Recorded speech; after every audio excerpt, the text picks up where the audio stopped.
The United Nations is inching closer to adopting its strongest resolution to date on North Korea's human rights abuses.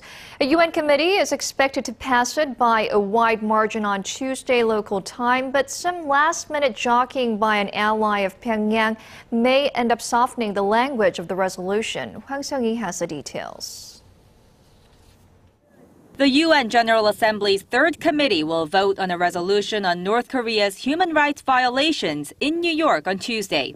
The resolution has been adopted by the United Nations every year since 2005, but North Korea is especially perturbed about this year's. That's because it calls for the referral of the North Korean leadership to the International Criminal Court for the first time. The Third Committee is expected to pass the resolution by an overwhelming margin, after which time it would be put to a vote at a plenary UN Assembly next month. But one variable could be Cuba's efforts to block the EU-led resolution. Cuba submitted its own version of the resolution last week that removed the ICC referral. Instead, it recommends that the international community resolve the issue through dialogue. If Cuba's resolution is adopted, it would replace the current strongly worded version. But a senior official at South Korea's foreign ministry says that's doubtful.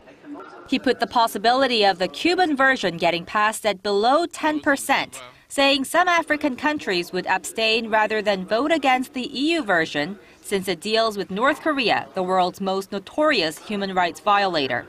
The resolution has no binding power, but if adopted, would certainly help press the UN Security Council to address North Korea's human rights abuses more strongly, and perhaps spur them to push for a referral of the regime to the ICC.